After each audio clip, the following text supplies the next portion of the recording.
Hello everybody and welcome back to my channel. Welcome back to Everyday October, where I am posting a new cruelty-free, affordable makeup review every single day in the month of October.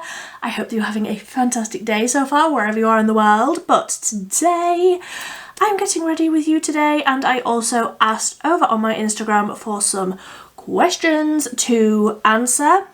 Get to know me a little bit if you want to. I'm a very boring person, but you had some questions, so I have them written down on my notes app so that I don't have to keep like going into Instagram. Follow me over on Instagram if you want literally no content there. It's just Millie Davison, the same as it is here. I literally never post there, other than on my stories. I think that it was like March the last time I posted. I'm busy here with you lot, but that's what we're doing. I will leave all of the products that I'm using linked down below, and let's just dive straight on in. Question number one, my favourite Taylor Swift era and favourite song from The Life of a Showgirl. Now, I am so freshly out of the womb of Taylor Swift era knowledge. I have no knowledge. Not at all. I listened to her last one. Life of a Showgirl was this one. That one was A Tortured Poets. That was the first album that I ever listened to all of the way through. I prefer Life of a Showgirl because I like something that I can dance along to. I like something that I can sing along to in the shower and pretend that I am Taylor Swift. So that is my preference out of the two, but honestly I haven't really listened to anything else. My friends actually like made me listen to a really sad one. What was it? Was it Folklore? I don't know. It was a really sad one. Yeah, not my jam. I don't want to be sad. I want to sing along full pelt in my car pretending that I am on stage. That is what I want. So that one wasn't my favourite, but that's all I've ever listened to. Oh, and then my favourite song from The Life of a Showgirl. That is such a difficult question.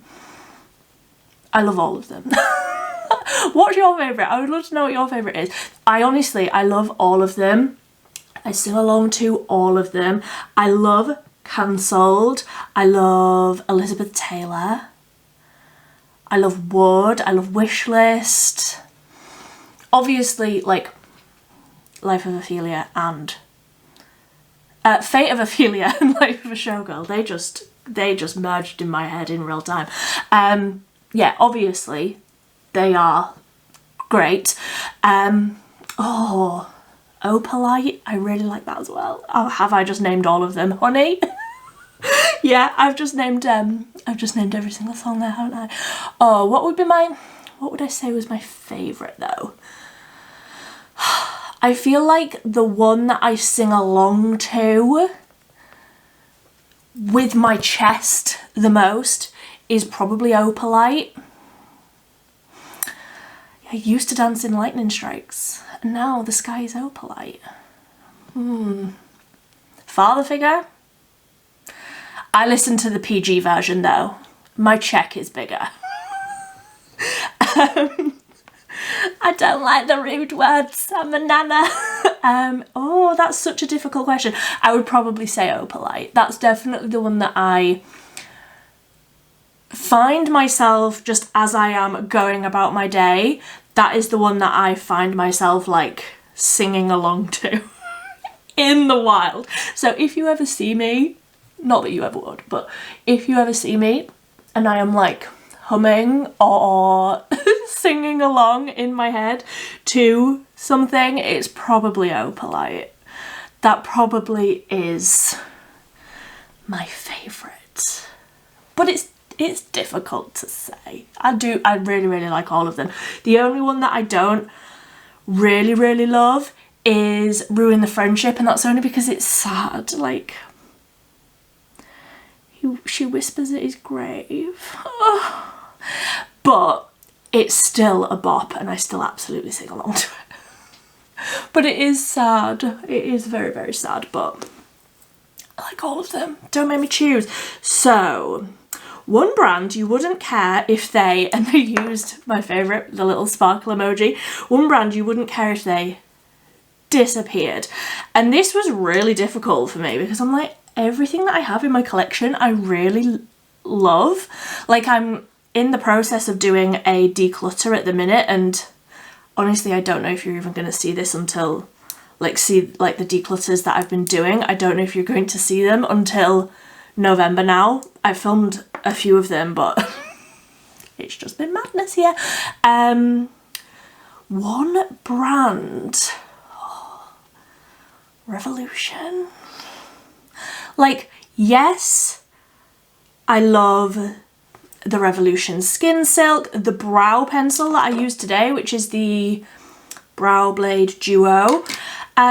But also, like, Troublemaker have a brow blade pencil thing that I really like. The Skin Silk is a favourite, absolutely, but it's not so revolutionary, no pun intended, so revolutionary that I feel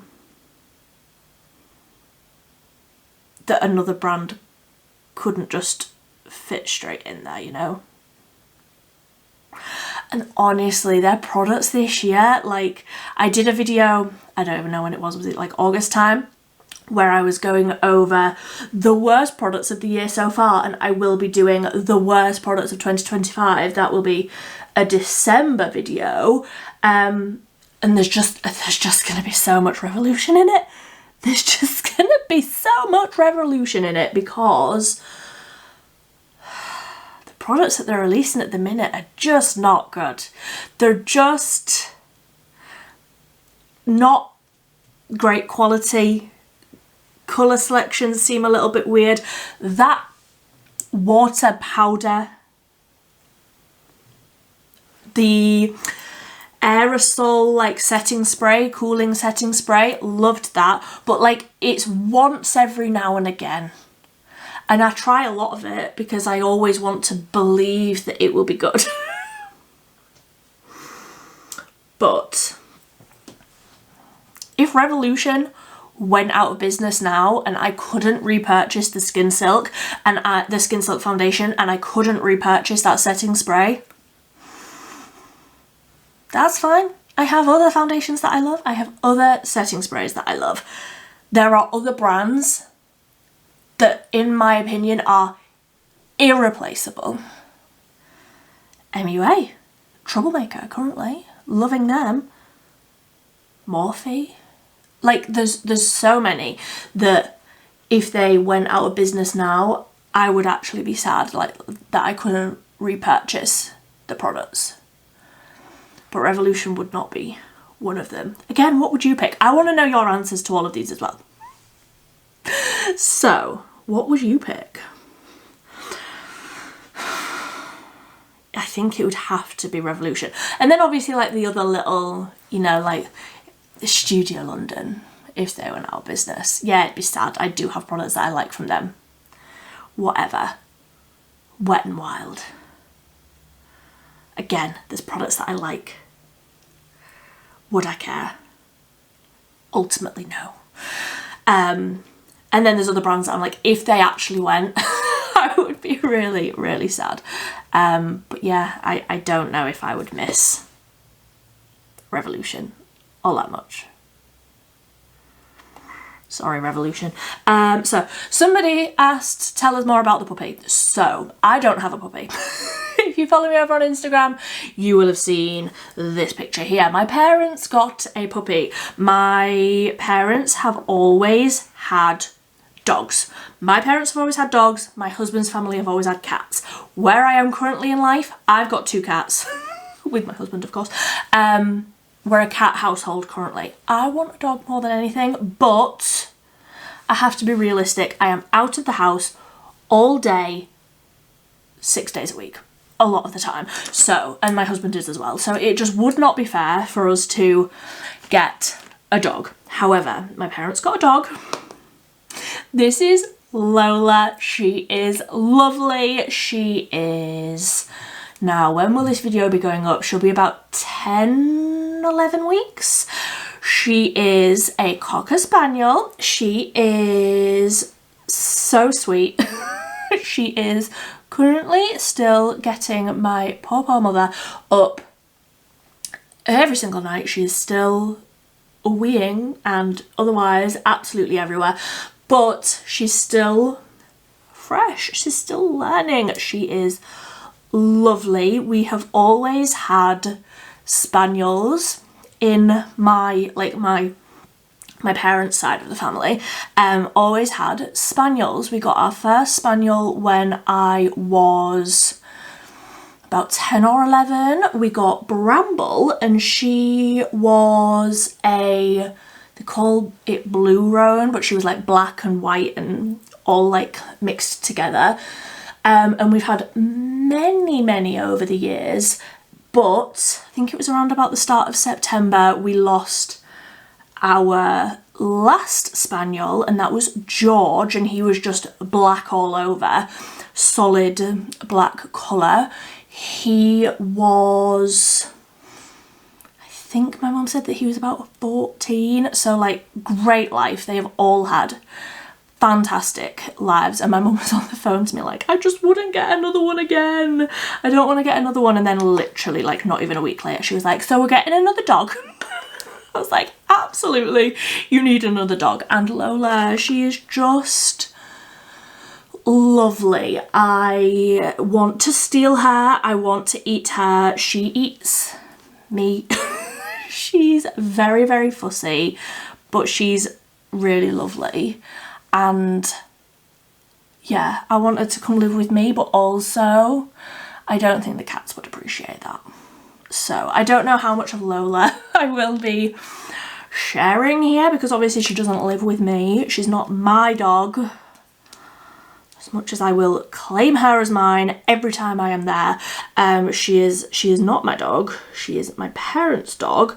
And yeah, she's lovely. She is absolutely adorable. Yeah, I desperately want a dog, but like I need to be realistic in that I'm just not in my dog owner era, and that's fine. I just have to be fine with that. But I do want a dog.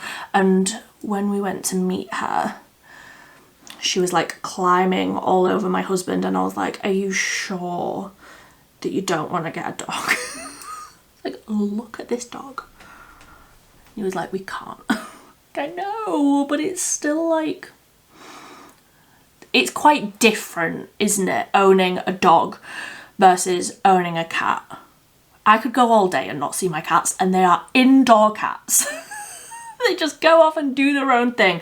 A dog will be attached to you at all times. My mum actually had some fluffy slippers on that were the same colour as the dog. That wasn't intentional, but I don't know, I think Lola thought that it was one of her siblings or something, because she just would not leave my mother's feet alone, and that is what you are getting yourself into when you get a dog. So later on in life I would love a dog. Currently it's not in the plan. But just know when it is, you will know about it, because I want a dog more than anything. And my husband's like, you won't take it out for a walk. I'm like, any excuse to get out of the house, absolutely I will take it for a walk. I'll get my little coffee cup, I'll make myself a cup of tea in a travel cup, and I will take my dog out for a walk. You better believe I will. I would love it. Even when it's raining, yes, because my skin is waterproof, okay? I would absolutely take a dog out for a walk. He's gonna take a little bit more convincing, but it's one of them where I'll probably just come home with one day and be like, we've got a dog now. Get used to it. I mean, I wouldn't do that. So, next question. I wonder who this one was from. Who is your favourite person to palette bingo with? Cole, I know that was you. I mean, it was over on Instagram. It literally said your name above it. So, in all seriousness, if you could collab with anyone, who would it be? That is a great question. And I've never really considered it because I'm just so happy always collaborating with Cole. I don't know, obviously I would pick like a massive creator. Angelica Nyquist, I don't know how you say her name, it's something like that. She's a happy clown. We don't fight over coloured powders. Robert Welsh, the creativity that comes out of so many of the people that I watch. Oh, I would be honoured to collab with literally any of them. I get a comment quite regularly that you think I look like Hope Scope, which like, she is beautiful. Yes, I want to dye my hair bright candy floss pink to match her. And I see that. I see how you could think that we look similar. We've both got very big, very blue eyes. So yeah, but she makes very different content to me. Who would I pick? I mean, there's just so many people that are so creative and just incredible that I feel like I could not even come close to being anywhere near that level. That is a really, really difficult question. Anybody, I'm happy to collab with anybody. I love doing videos in collaboration with people because it's always fun to see how they take the same idea and do it in a slightly different way, such as bingo with Cole, who of course is my favourite person to bingo with. So I'm just gonna do, you know how I was saying about cats and me not seeing them all day whenever I start filming.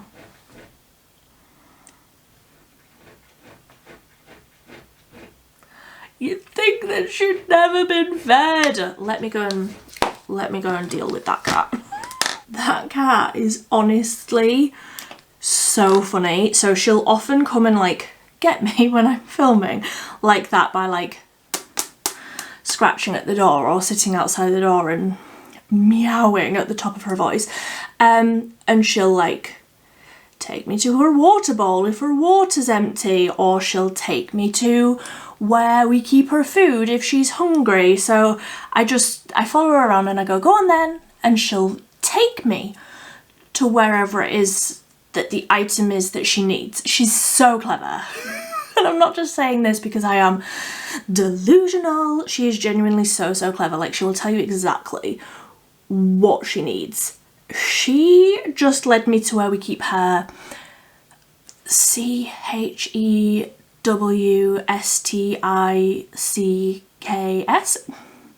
She's not having one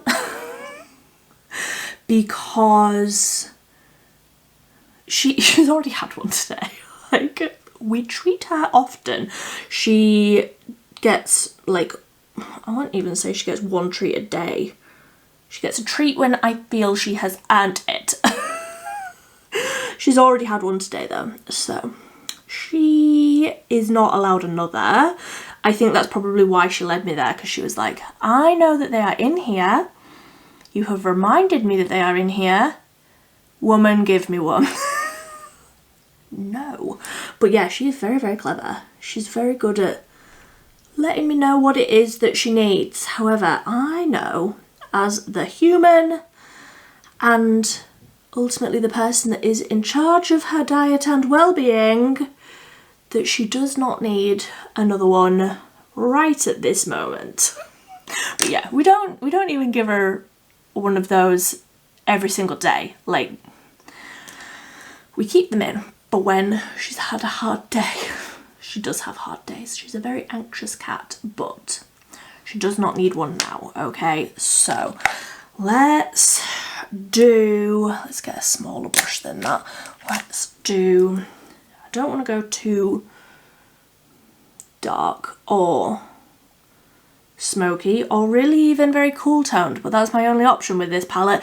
The video that is coming tomorrow, the whole reason I wanted to film this today and purposefully use this palette, even though I don't really love it, I am wanting to film a ranking video for all of the limited edition palettes from Beauty Bay that I have. So that is why I am using this one, but I don't love it. I don't love it. I find it quite hard to feel inspired by the colour story. I just want a little something and then that nice bright green across the whole lid. That's what I'm doing today. So let me do that and then I'll get back into the Q&A as I need to concentrate.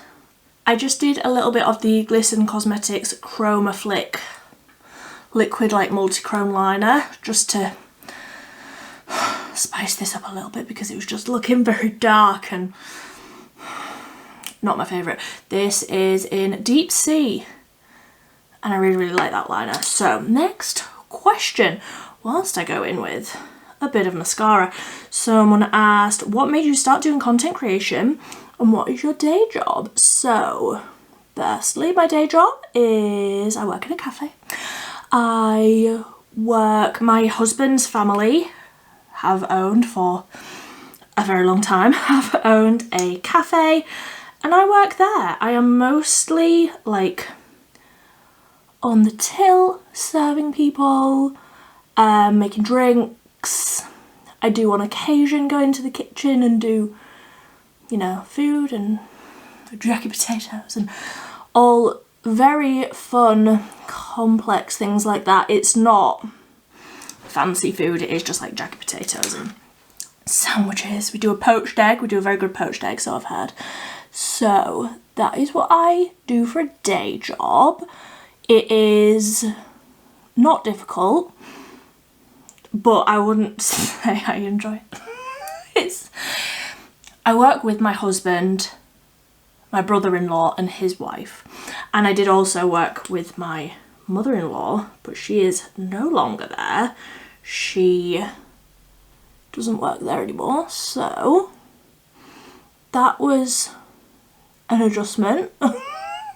Going from working with basically complete strangers at my previous job to working with literal family. So that was, yeah, that was a bit of a change for me. And that was, I started working there in 2018?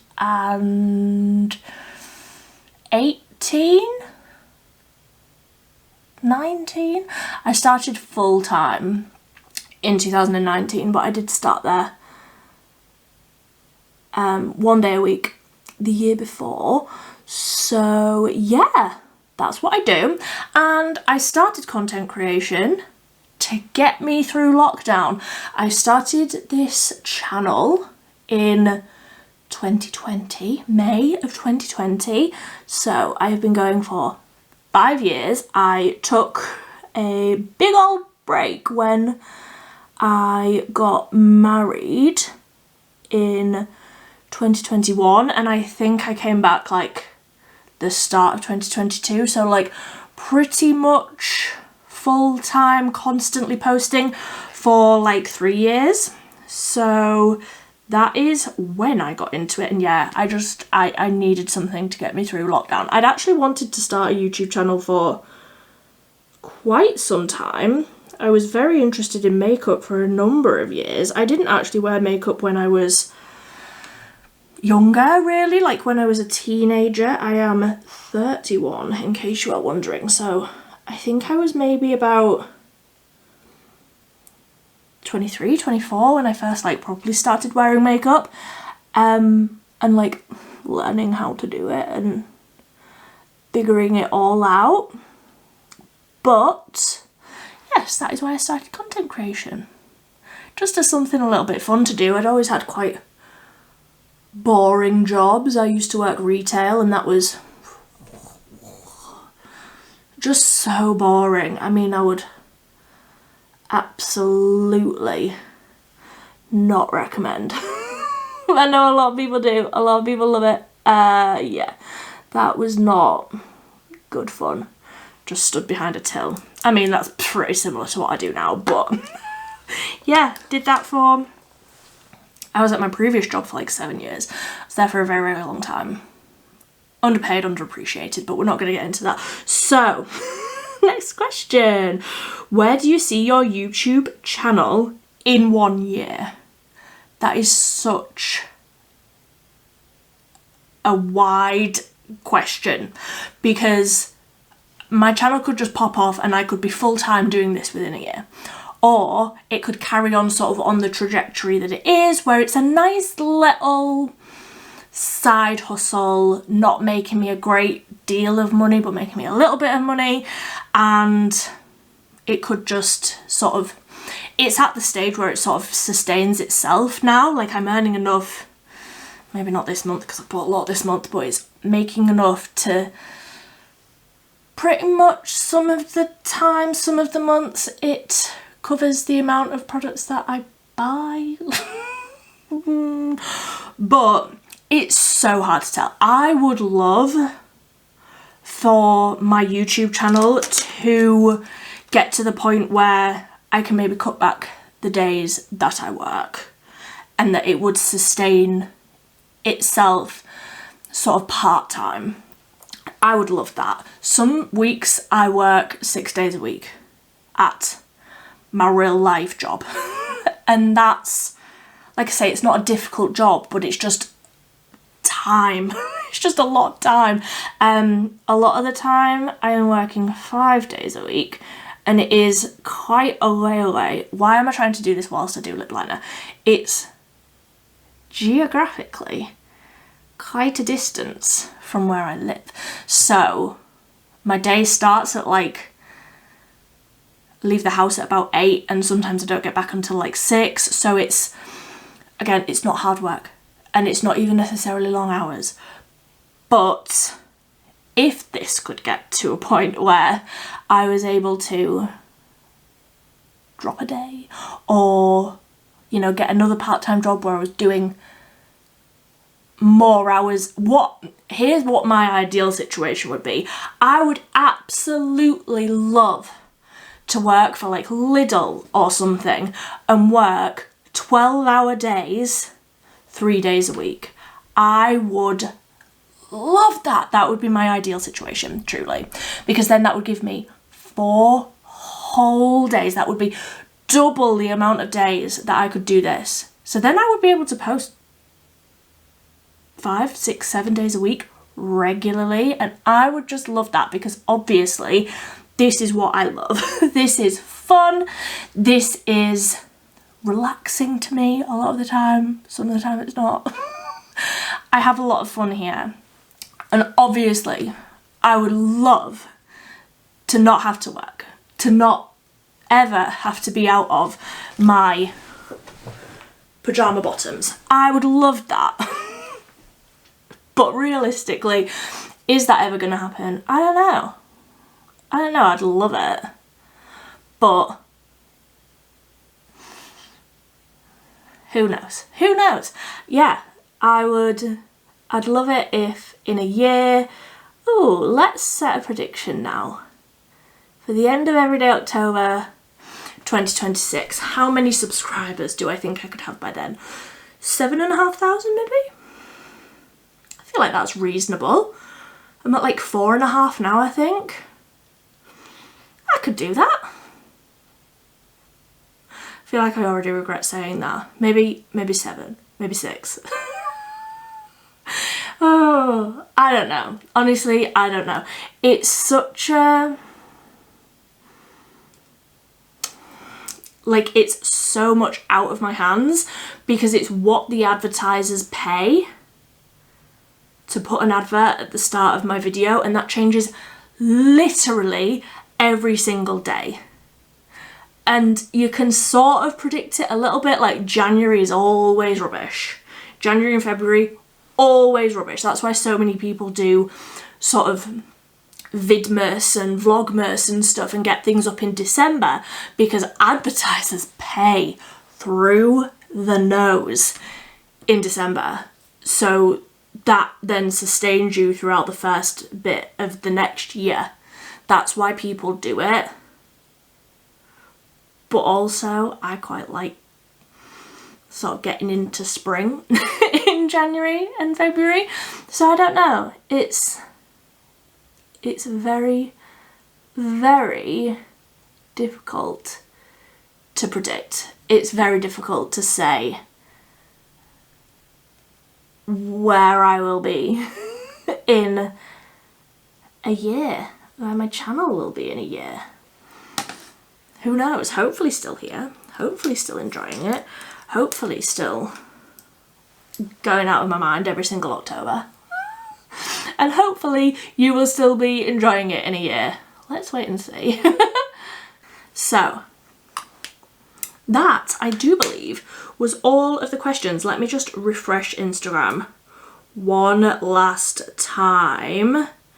Yes, nothing new in the last little while. So, yeah, that was everything. Thank you for spending a little bit of your day with me. Thank you for asking questions over on Instagram. I didn't answer all of them. Honestly, a lot of them were like, well, I got one that was, what is one of your hobbies? And I'm like, I have none. This is my hobby. They specifically said, what is one of your non-makeup related hobbies? I don't have any. I don't have any. I don't have time for a hobby. My cats are my hobby. That's my hobby. Spending time with my cats, watching telly or watching YouTube. As much as I am a creator of YouTube videos, I am so much more a consumer of YouTube videos. That is how I spend my time. That and watching the Celebrity Traitors and Bake Off. They're my hobbies, but always with a cup of tea. This is me holding a cup of tea and a cat, always. So that's everything. Thank you ever so much for asking me questions over on Instagram. I don't like how my eyeshadows turned out, but tomorrow's video is going to be a ranking of all of the Beauty Bay limited edition palettes. Can you guess where? Dark lights. Can you guess where that's going to rank? Beauty Bay, get your act together. Get your act together, Beauty Bay. Do better. Do better. So, Sassy Millie, over and out. Thank you ever so much for watching, and until tomorrow, I'll see you there. I am losing my mind. I can't concentrate because I can hear my cat in the kitchen. I had to close her in the kitchen because she was just there making noises at the door. So I'm gonna go let her out, see what her problem is, and I will see you tomorrow. Bye bye.